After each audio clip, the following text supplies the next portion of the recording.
From UFOs to psychic powers and government conspiracies, history is riddled with unexplained events.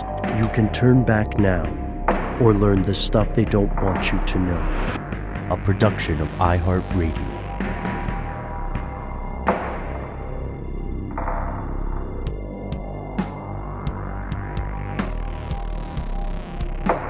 Hello, welcome back to the show. My name is Matt. My name is Noel. They call me Ben. We're joined with our guest super producer, Max the Freight Train Williams. Most importantly, you are you. You are here. That makes this the stuff they don't want you to know. We're only happy when it rains, and we're calling it. Folks, we decided... Yeah, we're calling it complicated. We decided... off air, that it's time for a break from the gloom and doom of recent yet crucial episodes. Did you guys catch some of the awesome storms over the weekend? We were going to record this on a Friday. It stormed on a Thursday, but the weekend really came through with some epic nature. Seriously, like the kind of stuff that knocks things over, let's just say. Yeah, it's nothing compared to Beryl, which everybody, in Mexico and Texas and a bunch of other places in the Caribbean got slammed with, but the lightning and thunder was intense. Yeah, that's Hurricane Beryl. Yeah, as we get into this, I'm immensely interested. I don't think we've ever talked about this explicitly with each other on air, but would you guys describe yourselves as more rainy day people or more sunny day at the beach type dudes? Thunderstorm on the beach is like Jesus my Christ. go-to. That is so nihilistic. Are you serious? That's amazing. Well, okay, maybe, I guess so. Maybe, I don't know. But yeah, sure. There could be an opportunity where that might be cool. I should preface in saying I'm in a place that is safe, right? Ish, at least from the lightning, long as I get to see it and feel it. You're watching from a cool patio with some protective stuff. Yeah. Not dipping your toes whilst holding a lightning rod. Right? No. No, okay. we already know a Ben who did that experiment or something like, which Ben it is that shall not be named. I like a stormy evening. I like watching it from a protected porch. But man, the other night I was doing that very thing and it got a little like, okay, we better go on inside before we get, sucked right off of this porch up into Never Land or Oz. Which one is it that the weather takes you to? Yeah, I think it's Oz. It's Oz, yes. Thank you. And, whose world is it? The world is yours. As Nas would say, everybody gets their own personal weather preferences. I was on the road recently and had that exact moment that Matt is describing. There's nothing quite as cozy as watching the violent poetry of nature. And I think all of us are old enough to remember when talking about the weather was like this social dog whistle for a boring conversation, for small talk. I like to make my regular dad joke when I pick the kid up and I say, hey, hot enough out there for you? It's just, because I'm a dad. This happened, I was outside playing with my son just earlier today, and it was beginning to get super hot. And my neighbor I watched her walk out of her house to go to the other house across the street where her sister lives. And she just said, sure is hot out here. I was like, yes, it is. All right. It reminds me of that episode where Dennis and Mac moved to the suburbs. Yeah. A storm, Wally. A storm?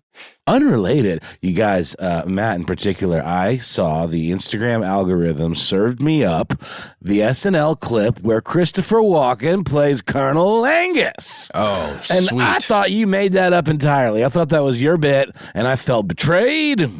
Nah, man. It was very good. No, I think I knew you were lifting it from SNL, but it was very fun. They really go on with that bit. Is that what they call like a Shaggy Dog bit where it just keeps going, grinding it into the ground? A bit. It reminds me of Bob Odenkirk's excellent textbook on how humor works. And you have this sort of algorithm where a joke becomes unfunny and you push through the nadir of the audience appeal. Again. And it reaches a higher apex. It's roller coastery. I mean, it also, now it seems though, increasingly chaotic to talk about the weather. Let's be honest, the science has proven each summer is largely becoming hotter than the last. Normal weather patterns are becoming more unpredictable. Even the old school classics like El Nino. In tonight's episode, we decided to do something a little different. We're looking into some old school kind of paranormal activity or extraordinary events. We're looking at weather of the past. We're going to get weird with rain.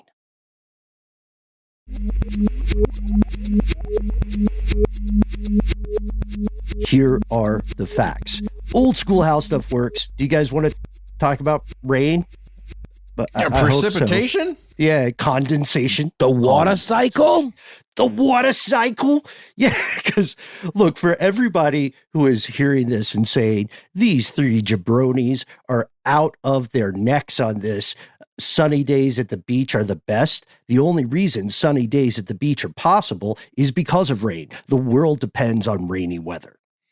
Yeah, whether you like it or you hate it, that's absolutely the case. And here, in the spirit of how stuff works, is how this stuff works. To have rain, you got to have clouds. Clouds form from water or ice that evaporates from the surface of the earth or from plants that give off water and oxygen during photosynthesis. And rinse and repeat. It is a cycle. Guys, imagine how boring Earth would be if water just stayed where it was. It was just like, water is here and not other places. There would only be plants right around the ring of that water, and everything else would be so boring. Yeah. So thankfully, water is on this weird Sisyphean curse situation. You know, we've got in our notes for this episode, we have a lovely little infographic of the water cycle. Which you might remember from your elementary school or middle school textbooks. Yeah. Right. It is known, as they used to say in Game of Thrones. Also, we had an episode that I re-listened to because our pal Doc, codename Doc Holliday, asked me about it. We had an episode on plant intelligence. And when I listen back, we spend a while just fanboying on how awesome photosynthesis is. I do remember that. And I do think it's insane the way plants do have an inherent sentience about them, how these things just freaking work. You know, nobody has to do anything. Nobody's got to push any buttons. Humans are irrelevant in the pursuit. In fact, humans screw it all up, if anything, right? Well, the plants talk to each other. We know that. What is it? Those networks of mushrooms underground. It's like a neural network. It's absolutely mind-boggling. And to your point, often made, Ben, the closest thing that I think we can see to alien life on Earth is the way mushrooms talk to one another and are so incredibly resilient and just magical creatures. But you know where you don't find mushrooms? Do tell. In the clouds, up in the sky. You don't know. You don't know. Super Mario lied shrooms. to all of us. Yeah. Super Mario lied to everyone. And they apparently are not found in golden floating bricks with question marks on them that you punch, and then they just pop right out and make you big. And we can say that. We asked a mycologist. He said we no. did. So look, this is what blows my mind about today's episode. My understanding from those classes when I was a kid is that water evaporates in the form of a gas, which is extremely light, and it floats up into the air because the air is a little more dense than this stuff that's going up there. So it's able to go way, way up into the atmosphere.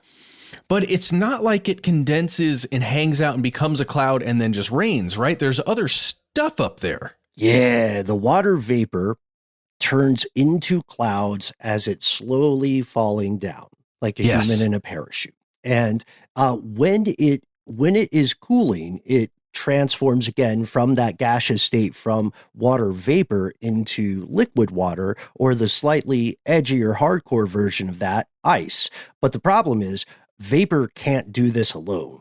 It's not water vapor is not a lone wolf operation. It needs a solid of some sort to kind of glom onto, right? So this could be anything, because Earth is a very dirty bowl of spaghetti. So it could be dust, it could be pollen, it could be another drop of water that has already become liquid. It could be another little crystal of ice, the tiniest crystal of ice. Some forms of pollution can even do this. A lot of them. Some of them humans put there on purpose for some more extra clouds. So in the cloud, more water condenses. There's a feedback loop. These droplets, this presence of liquid water grows. When it gets too heavy, for what Matt is describing here, it can no longer stay suspended in the cloud. So these droplets fall to the earth as rain. And that's the point where all the farmers say, whoopee, or somebody's sitting on a porch, sipping iced tea, looking at the rain from their patio, just mutters to themselves, we needed this. Yeah. Colonel Angus, I'm so glad that you're here with me on this porch, drinking this iced tea, staying out of this weather. It is hot, and I do believe I have the vapors. The water vapors. This positively lapsarian deluge. The humidity. So, guys, so when it becomes like dense and heavy enough to be a droplet of water, that's when it starts to fall. Or when as it's falling, it freezes, right? It can become hail and other things like that. I'm no meteorologist, but that stuff up there isn't that heavy, right? Well, that's the thing, Matt. Heavy is a matter of context, right? Okay. Right? Because the environment is not a vacuum. It's this coagulated soup of different things sort of arguing with each other. So as these things finally, it's not as though a cloud generates a single droplet the way it takes a gallon of water to make one almond. It reaches a collective threshold. Water takes collective action. I'm just picturing a gallon of water making an almond, and it's the most absurd, delightful thing I've thought of all day. Think about like how we don't think of water as being particularly heavy or water droplets as being particularly heavy, but if a towel or if your clothes are soaking wet, it's heavy. Yes. It builds up over time.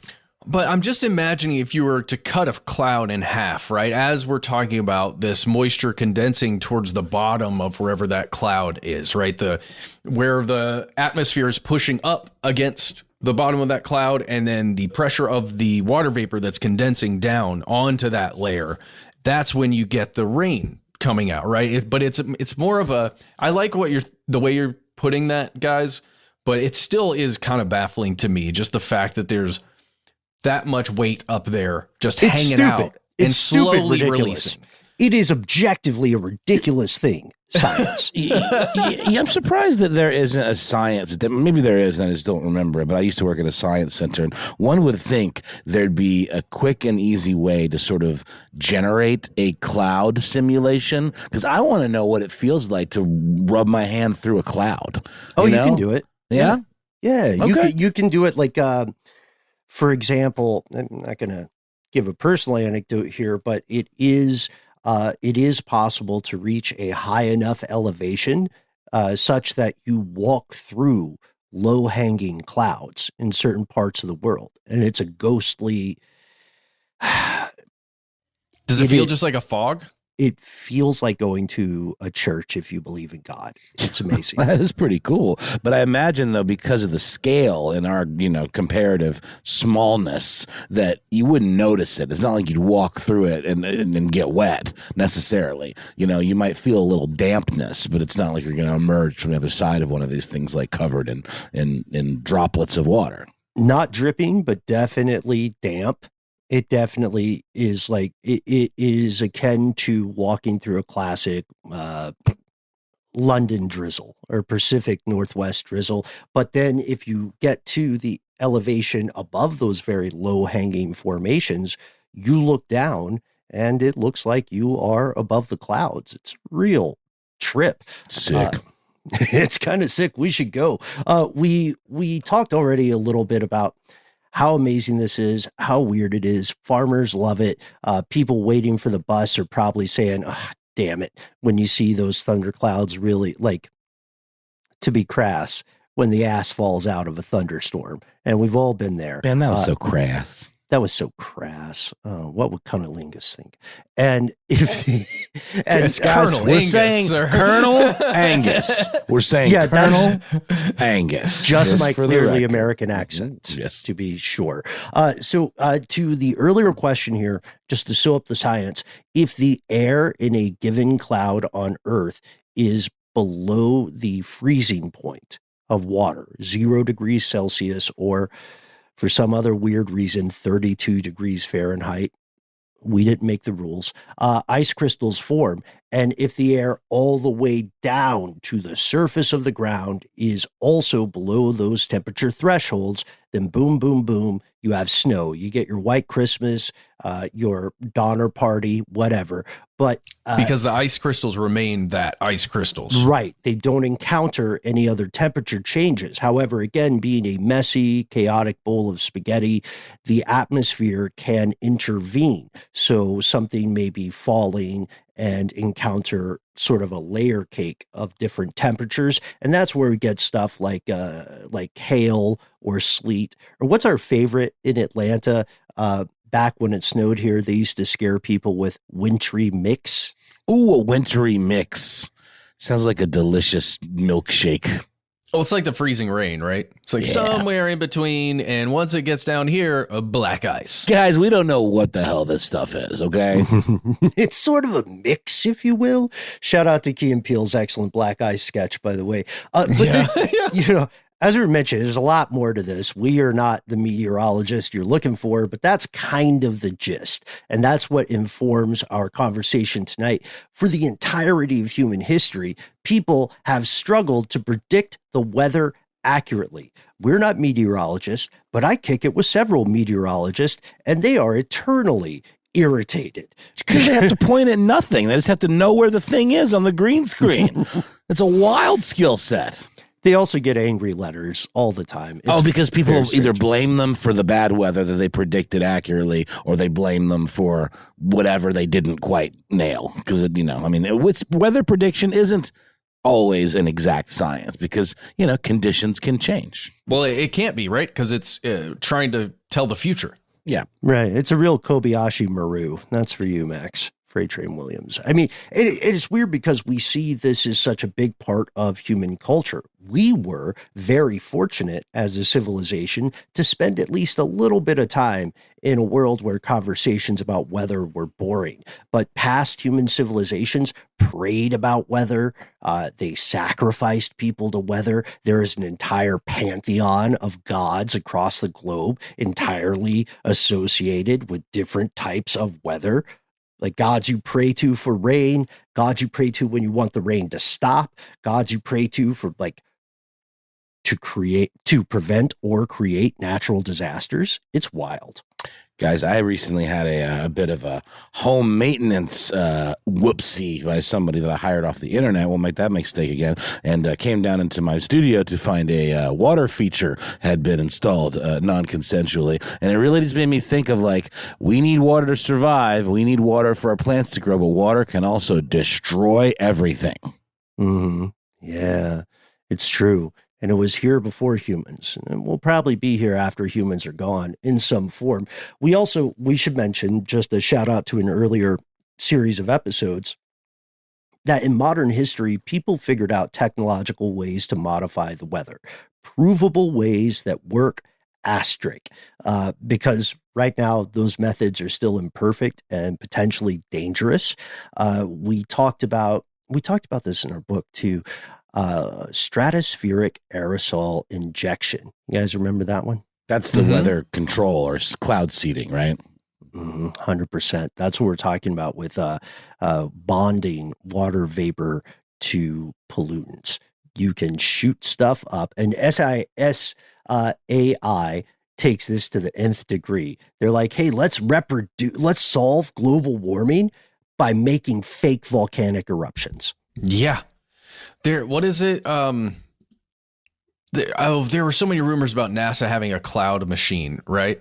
But it was just, my understanding is it's just testing with some rocket materials and some science and tech going on there. But there is some fascinating video of some official NASA gadgetry, like huge factory size things, where it looks like they are just generating clouds on the ground, which then raise up into the sky to make clouds. Which, it's not really a thing necessarily, but it's also a thing. It's kind of weird.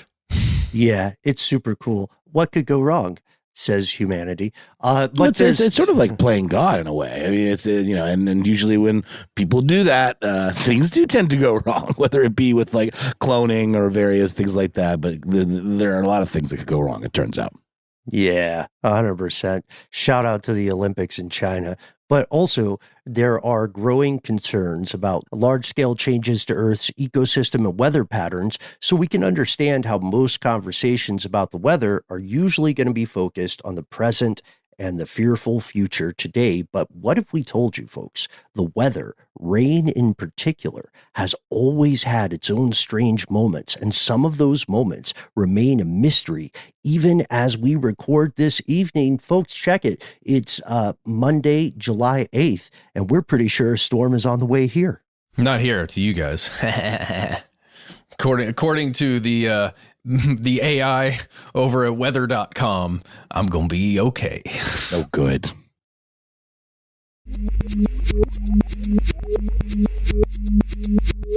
Here's where it gets crazy. Yeah, over the span of history, a lot more than water has rained on the earth.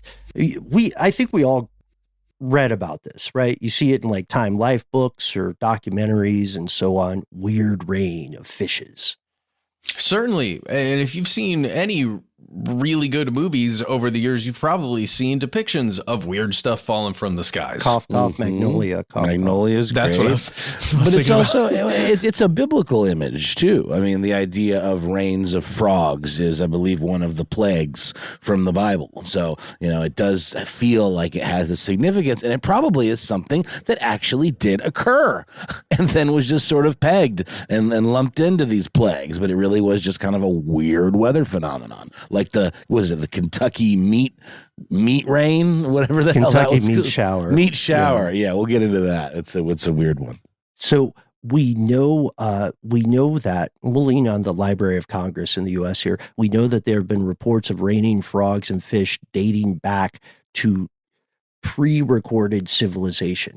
Library of Congress also goes on to add, of course, it doesn't rain frogs and fish in the sense that it rains water. No one has ever seen frogs or fish vaporize into the air before a rainfall. So already we see there's a bit of an unexpected mystery here, but we know it's a mystery people are wrestling with for quite some time. Yeah, so it's like they're tadpoles when they're up in the clouds, right? And then they start to fall down towards the bottom of the cloud, and then they start to turn into frogs as they fall. This is a different Depending on kind of the cloud temperature. seeding, right? Yeah, there it is. Sorry, I'm joking.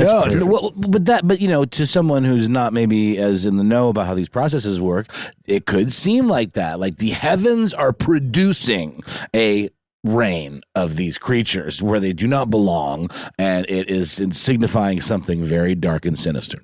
Mm-hmm. Heraclides Limbus, Greek philosopher back in the day, he wrote the following in the 2nd century BCE. He said, "In Paeonia and Dardania it has, they say, before now rained frogs, and so great has been the number of these frogs that the houses and the roads have been full of them."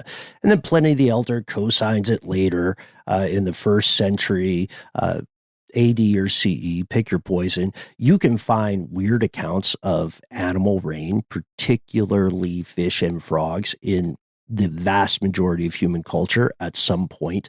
As was noted earlier, there is an armchair theory that this kind of phenomenon could explain one of the tales of biblical plagues, the plagues of frogs. It could also explain a good event like the rain of manna, which is a different thing, right? Manna falls from heaven and saves the starving.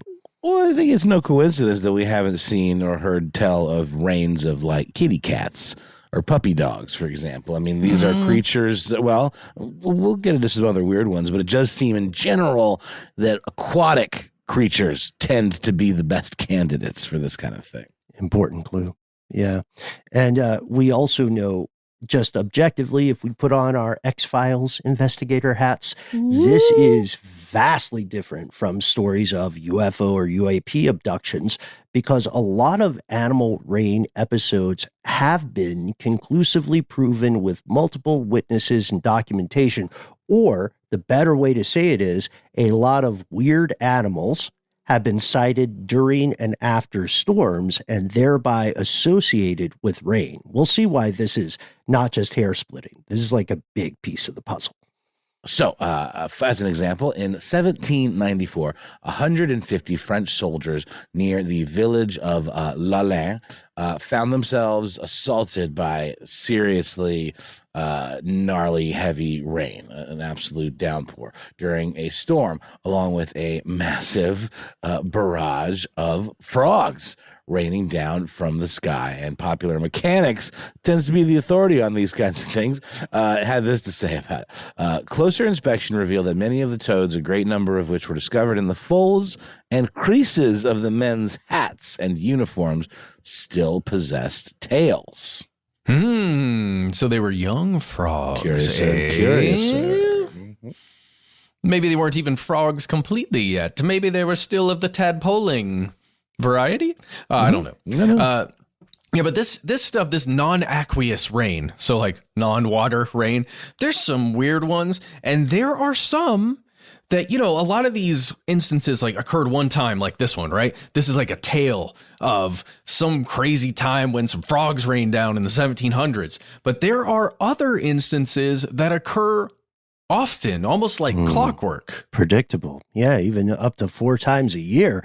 We've got to go to Yoro, Honduras. What a setup, Matt, because this, again, differentiates from the UFO abduction kind of comparison, right? What if you could predict that at a certain point, starting in maybe May or June, there was one town that always consistently had UFO sightings, landings, and abductions. That's what's happening with the lluvia de peces, or the,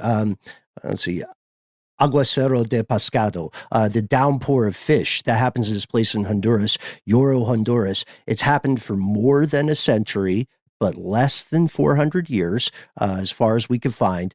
And they lean into it. They have a huge party in May or June. They call it the Festival of the Rain of Fish, or the Festival of the Downpour of Fish. There's a parade. There's a carnival. There are people dressed like fish. It's this wholesome Lovecraftian Innsmouth thing. And we gotta go. It's a real cloudy with a chance of meatballs situation, right? Yeah, well, that's the thing. I mean, you could certainly eat the frogs as well, but to some, a rain of fish, that's kind of a bonus. I mean, you gather those suckers up, and you're eating good for a week. Depending on the fish. Yeah, I was going to say, fair enough. To be fair, the species that I've seen associated with this particular place and this downpour is probably not a fish that you're going to want to fillet. They're pretty tiny and not like baby fish, right? If you're imagining that, but they're small fish with not a lot of meat on The them. kind you might throw back, yeah. Okay. Another clue. I mean, that gets us to the main mystery, right? Think about the weight. You haven't thought about the weight. Obviously, frogs and fish are heavier than air. That's why they don't permanently levitate. They can't evaporate up into clouds, and they can't suspend themselves there to, FAFO and reproduce. So what gives? In some cases, people said, hey, weird rain, this whole phenomenon, or non-aqueous rain, as they would later say, it is entirely attributable to spiritual causes. The gods are either super happy with us or they're super pissed. And now we're on non-judicial punishment kind of thing, right? Yeah. What's that movie from the 80s? The Gods Must Be Crazy. Yes. I think I think that often, but that would be one inference to draw from this type of situation. Yeah. Wow. And now we do sort of know a little bit about this. If you have ever read about the rains of fish and frogs, or amphibians in particular, then you have almost certainly read reputable sources or heard reputable journalists saying that the mystery has been explained. As we're going to find, that is not entirely true. I mean, it's an explanation that sounds really solid at first glance, especially if you're not a marine biologist, nor an oceanologist, nor a meteorologist. Knowing the current theory about what could form these incidents also convinces us there's not really a way to stop it, nor, outside of maybe Honduras, a way to predict it over the long term. We have another clue that comes to us courtesy of a French scientist who is famous for some other things, but he got his He got his, what do we call it? He got his chops in. He dropped a hot verse on the discourse. Oh, yeah. Well, this is his theory. Ready?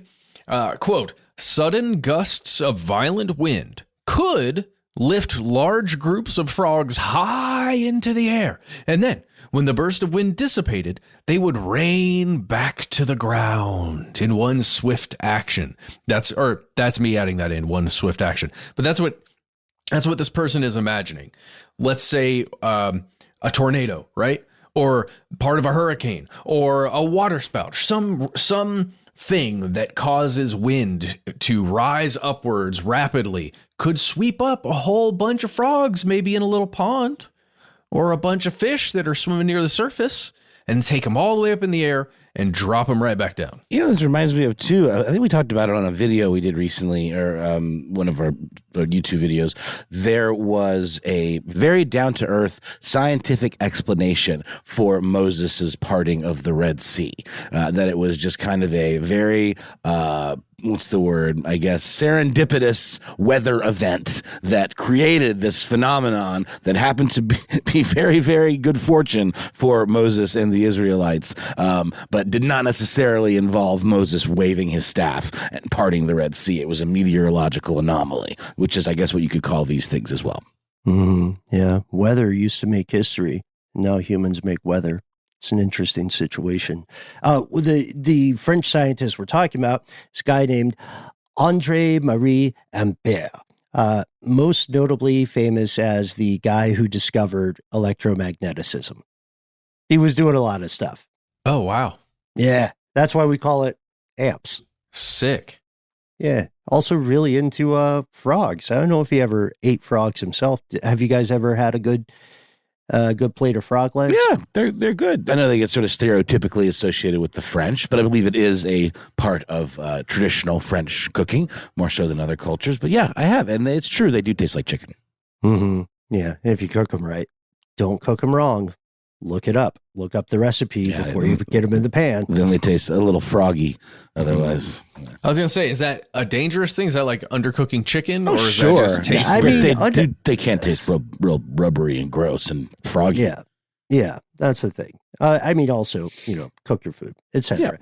Yeah. Cook your food for kids. Yeah, cook your food, kids. Our buddy Andre was not far off. To get the real answer, we have to bust this important misconception. And this is the crux of the problem with the theory. Not all rain is actually rain. In fact, the majority of what people are witnessing, we could call counterfeit animal rain. Imagine you walk outside after a storm. You've had your little cozy time on the patio, right, with some coffee or some tea. And then when you get outside, you see a lot of weird animals laying on the ground, a bevy of them, a cavalcade. You would naturally assume the animals were dropped by the storm. However, if we go back to, again, an excellent summation by the Library of Congress, we see a really good exploration of what actually occurred in counterfeit animal rain. And this is way more on the skeptical side. So here we go. Ready? Quote, because of the popularity and mystery surrounding stories about raining animals, some people falsely report an animal rainfall after seeing large numbers of worms, frogs, birds on the ground after a storm. However, these animals did not fall from the sky. Instead, storms fill in worm burrows, knock birds from trees and roofs, wash fish onto the shores of rivers and ponds, and drive frogs and other small animals from their habitats. People who live in suburban or urban environments tend to underestimate the number of organisms living around their homes. Therefore, they may suspect that animals came from the sky rather than from their natural habitats. Mm-hmm. So I see that as a possibility in some of these, right? That makes a lot of sense to me. If you notice a bunch of birds lying on the ground dead after a big storm, and we've seen that numerous times throughout history where it's reported, in the news, we'll see that pop up on the subreddit about news. We'll see it pop up in The Guardian, other places where a bunch of birds were dead after a big storm. Or something occurred that killed a lot of these birds. They're everywhere. That makes sense.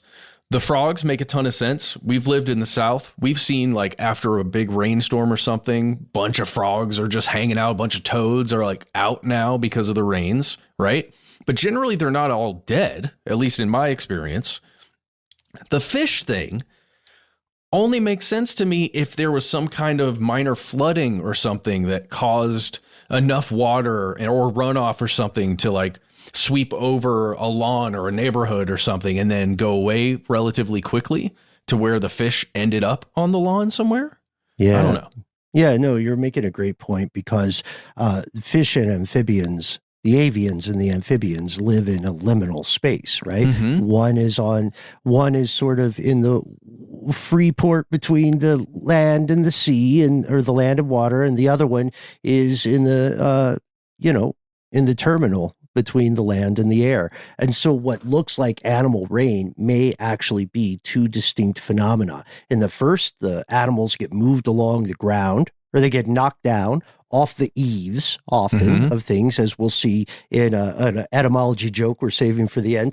And in the second, the one people tend to believe most often, these animals, these fish especially, get sucked up by, and we could say they get non-consensually redistributed by weather.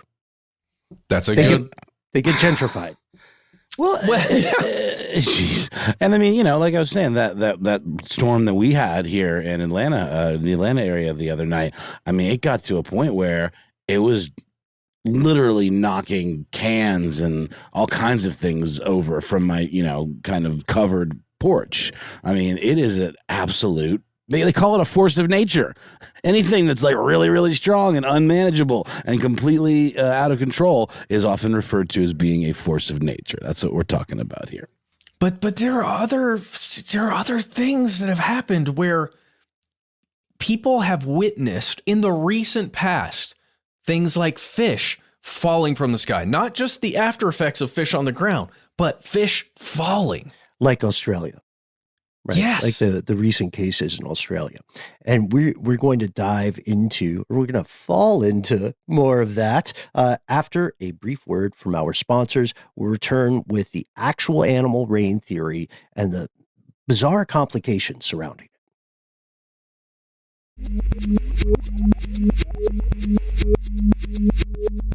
We've returned. The actual animal rain theory. All right, the leading thing is this.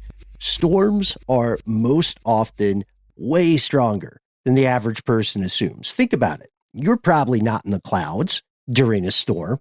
You don't beat me here, Max. You don't see all the crazy that's going on.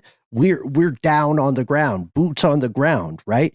And we don't see the terrifying ingredients that are part of the recipe that can lead to things like hurricanes or typhoons and things that can lead to strange rain. And this is where we get to what we call the tornadic water spout theory. Maybe we go to the BBC to set us up. Absolutely. The BBC puts it thusly. Given strong enough winds in thunderstorms, for example, small whirlwinds and mini tornadoes may form.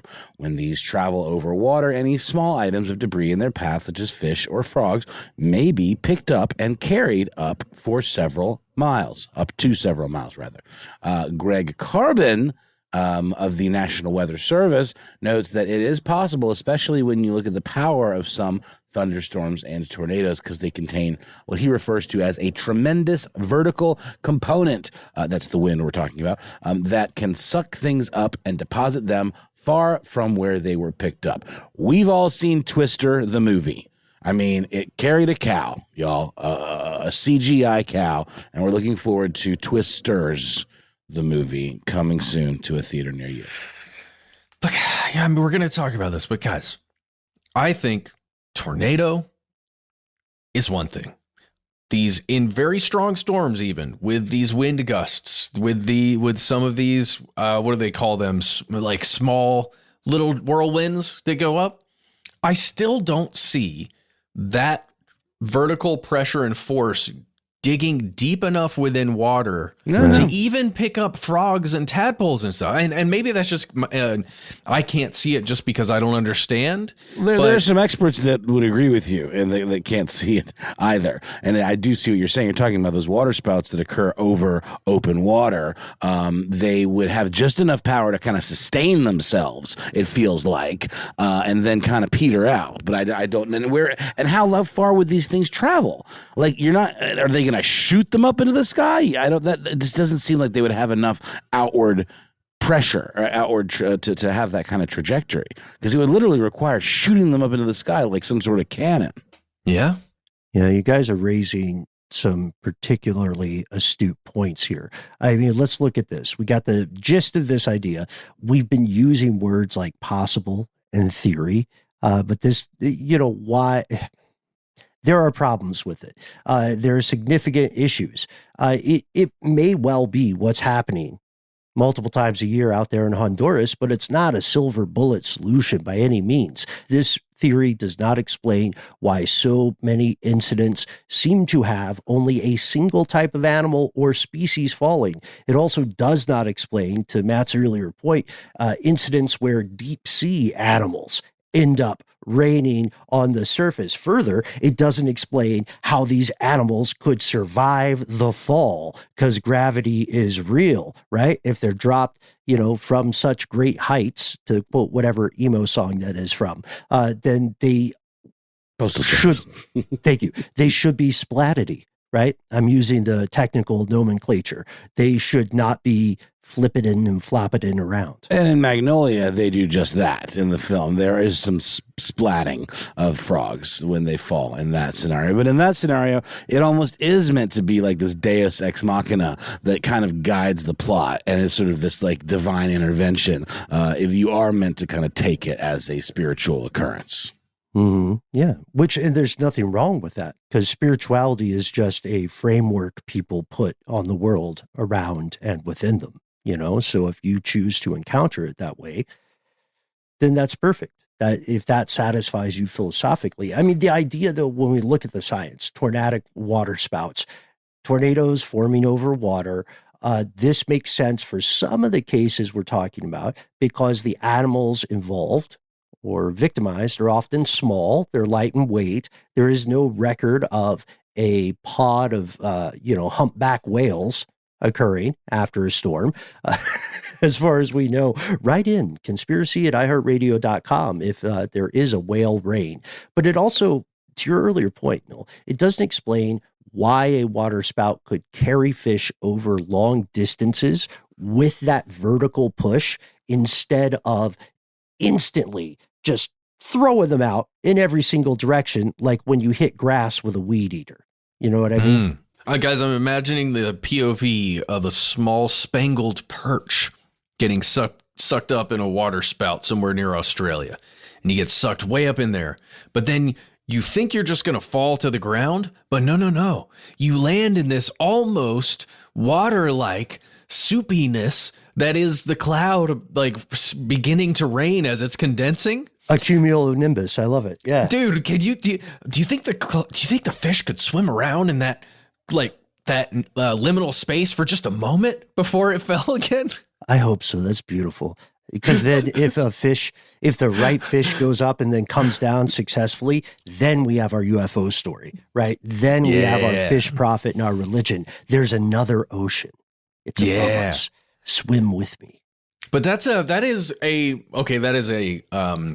myth making concept from a real story that happened in March 2010, where apparently in this small Australian outback town, a bunch of fish, these spangled perch, were falling from the sky, and it was witnessed by multiple people who live in that town. There's only 650 residents there, but they watched the fish falling. So it wasn't, they discovered the fish dead afterwards. They saw those fish falling down.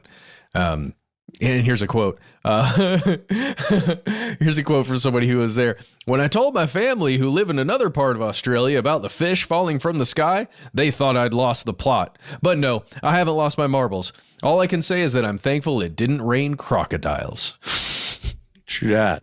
And didn't you say perch, Matt, a minute ago? Spangled perch. They're very tiny. Oh, I was going to say perch is good eats, right? It can be, but I guess I'm sorry. I don't know why I'm leaning so hard on this being some sort of like loaves and fishes gift from God kind of situation. The manna thing. Yeah. Yeah. Which would be amazing. And also, if you have to, you can eat to survive many fish that are not tasty. It's kind of like eating a fox or a crow. It's not ideal, but, get to tomorrow. Yeah. Even if they are a little splatted. Even if they're a little splatty, some people pay for that. Like whenever you help a friend move, just remember that a lot of people pay to go to the gym. So that's right. So this perch is pre-splatted for your eating pleasure. Mm-hmm. We are also going to start a pop-up Animal Rain food truck. There's a lot of travel involved. Our hours are weird, but we'll give you a deal. Well, what? Wait, we work with NASA. Right. And they help us make a water spout generating machine. That machine sends the small fish that we farm into the air. They pre-splat, cook them up for you. We got a Friday frog special. Or it could be Korean barbecue style, and you got to find your own, pick the one you want, and then cook it your damn self. and pay us for the privilege.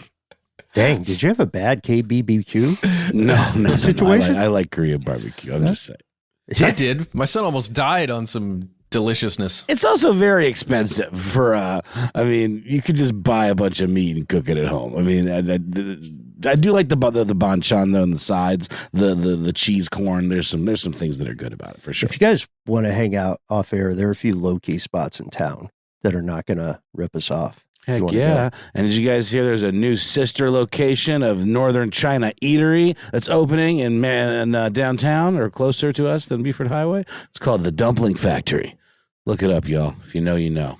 Good stuff. If you know, you know. And this returns us to the theory of animal rain, and a lot of skeptics, surprisingly enough, very science-forward skeptics, are saying if you know this theory, then you know it's BS. A couple of them, how surprising is this, will even tell you that animal rain in and of itself is a conspiracy theory and does not exist as the theory is commonly propagated. Let's go to Skeptoid with Brian Dunning. He says the following, and he's got a great article or podcast about the problems with the physics and the meteorology involved with this idea of tornadoes and water spouts. He says, quote, the decreased air pressure inside a tornadic water spout can actually raise the water level by as much as 0.5 meter, but the water itself is not sucked up inside. The visible column of a water spout is made up of condensation and is transparent.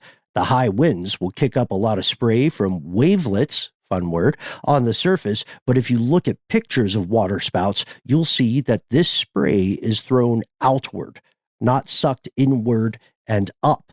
So this all leads him to conclude that water spouts, quote, simply do not have any mechanism by which they might reach down into the water, collect objects, and then transport them upward into the sky. But he wrote that. He wrote that before the Australian stuff. Well, yeah. Well, there's also Tampico, Mexico, where it happened in 2017. Who knows?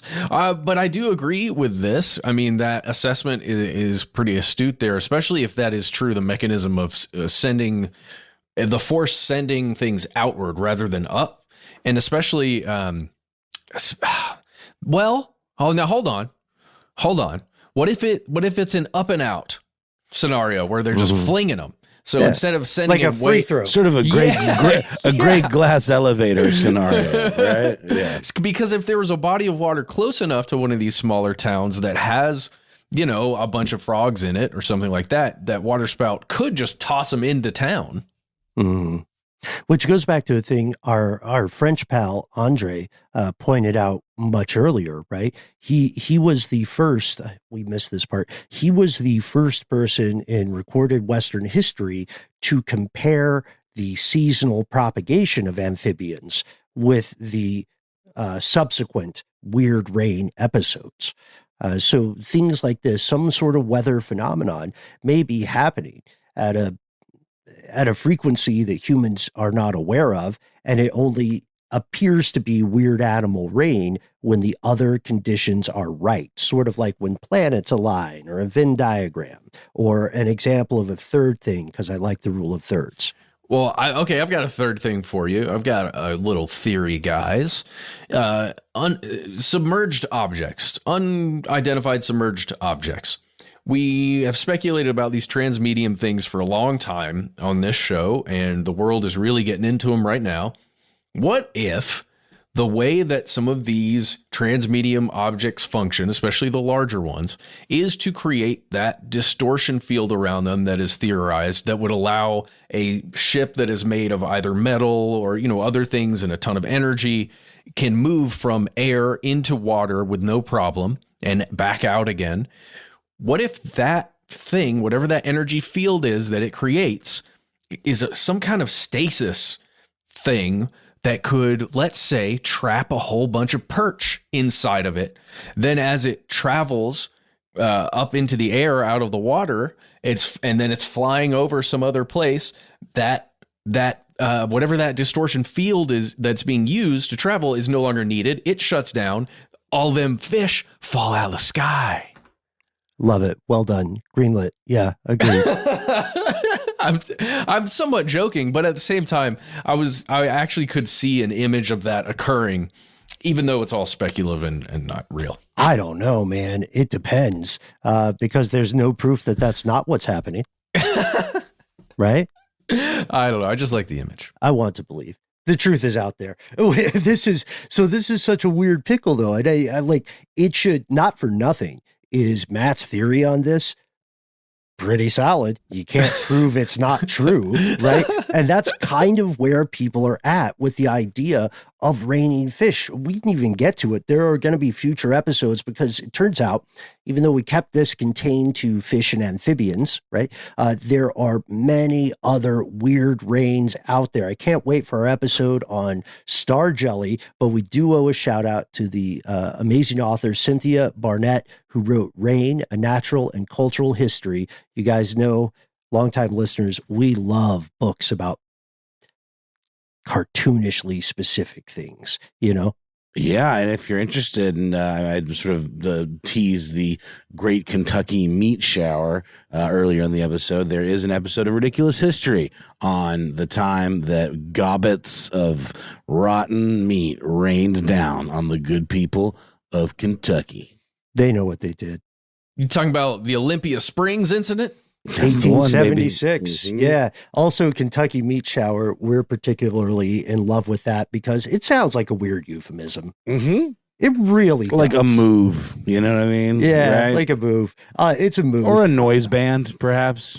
Mm-hmm. That'd be good. Yeah. Or, if you put the timestamp on it, 1876 Kentucky Meat Shower could be something that Godspeed You Black Emperor would write. Exactly. Yeah. It'd be 17 minutes long. There would be drums. There would be percussion at the last 4 minutes. Right. Yeah. And then just like a field recording of somebody ranting about how the government is out to get us all. Yeah. It could also just be somebody in Kentucky standing on the edge of a building. Mm-hmm. Saving so much money on their water bill as well. You know how I save money on big water? I just shower in the meat. Oh, so I thought he was urinating off the side of the building, but that's not meat. That's juice. Well, it is a meat. It's a meat product, I suppose. Human au meat jus. Juice. Human au jus. Oh, jeez. It's being released from his meat is what I was saying. Okay, all right. Yes. Continue. So wow, we want to perfect. We want to finish the shout out we were trying to get to with Cynthia Barnett, Rain, A Natural and Cultural History. She notes and then later goes on to prove that there are many different non-fish, non-aqueous, non-frog, or non-amphibian rains reported over history. Hay, snakes, maggots, seeds, nuts, stones, shredded meat. It goes on and on and on. We're going to save some of this for future episodes, particularly Star Jelly. But yeah, get thee to our peer podcast, Ridiculous History. Check out the meat story, the meat shower story, because we do solve it. Oh, that's awesome. Did you guys talk about the spider rain in Australia and like how that works? Spider rains? In the meat shower, we did not. Okay. I don't know about this one, but I actually think maybe there might be a future episode in the works for this and or Ridiculous History about just a lot of these different when it rained weird stories. Well, this is definitely a when it happens because it's pretty frequent, kind of like that one town in Honduras. But spider rains, look up mass ballooning events. And if you don't like spiders, you will not like what you find, but it will be a fun thing to share with other people you know who don't like spiders. If you don't like spiders, no judgment, but as a representative, I do ask you to acknowledge the fundamental role that spiders play in the human ecosystem. Not all bad. It's not all bad. There's so many spider stereotypes out there. Okay, we're just going to let us sit in that one, I think. Well, there are a ton of spiders outside my house right now, and they are catching a lot of the mosquitoes and other little creatures that I do not like so much. So, yeah, thanks, exactly. guys. Better the devil you know, they say. We also know weird rain is still a thing. Like it's a group term for a lot of different phenomena, right? But it's going to continue. And at the very least, if you want to be skeptical, or if you agree with the skeptics who reject the water spout idea, then you can say that at the very least, people will continue to believe they have witnessed animal rain. I really appreciate you, Matt, for pointing out that there are witnesses in recent years, particularly in Australia, who are saying, no, we didn't just walk out and see fish on the ground. We watched them fall from the heavens. I think the best way for us to end tonight's episode is to ask our fellow conspiracy realists for help. If you have ever witnessed strange, non-aqueous rain, weird rain, tell us. Write in with your stories. We want to know, 1, what you saw, 2, when and where, and most importantly, we want to know if you actually witnessed strange things falling from the sky versus finding them afterward. We're super excited to hear your stories. For sure. Oh, guys, what if we were going to stay in the Kobayashi Maru, like Star Trek world here? It's a transporter room, and they've got a bunch of frogs or small fish that they're trying to get somewhere, and they just put in the coordinates wrong, and it just ended up over Tampico, Mexico. Well, that engineer is fired. But then also, what if the transporter only works underwater? And you have to have a big enough distortion field that some of the fish are going to have to go with you. Oh, I don't know, man. Well, important journalism. We can't wait to hear your thoughts. The last thing we have to say before we end tonight's exploration. We are thankfully pretty sure that raining cats and dogs is just a figure of speech. Looking into the etymology, it seems that it comes from the Victorian era of Europe when dogs or cats, small domestic mammals, would be on rooftops or on second floors, the eaves of buildings, and the downpours, the deluges, would be so powerful that they would knock these animals off the building. It's sort of like everything but the kitchen sink, It's just this idea of being the most, being very extra. Yeah. Mm-hmm. And I guess it's a little bit better. We should be thankful to this language that they didn't say it's raining, orphans and hobos, because those poor guys probably got knocked off the eaves as well when the rain got too powerful. Anyway, let us know what you think. We try to be easy to find online. That's right. You can find us at the handle Conspiracy Stuff, where we exist on Facebook with our Facebook group. Here's where it gets crazy. Join in on the conversation. You too can be part of it. We also are Conspiracy Stuff on YouTube, where we have video content rolling at you on the regular, and finally on X, FKA Twitter. On Instagram and TikTok, however, we are Conspiracy Stuff Show. Guys, imagine how elated the stray cats would be if one of these fish rains or frog rains happened. I want a proper Slayer blood rain, bro. Yeah. If you want to call us, call 1-833-STDWYTK. When you call in, give yourself a cool nickname. And then you got 3 minutes, say whatever you'd like. Just do at some point. Let us know if we can use your name and message on the air. If you've got more to say than could fit in a 3-minute voicemail, why not instead send us a good old-fashioned email? We are the entities that read every email we receive. Be well aware, folks, sometimes the void writes back.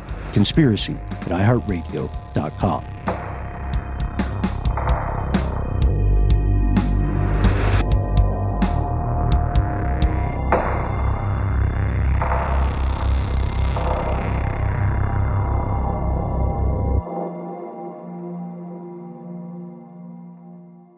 Stuff They Don't Want You to Know is a production of iHeartRadio. For more podcasts from iHeartRadio, visit the iHeartRadio app, Apple Podcasts, or wherever you listen to your favorite shows.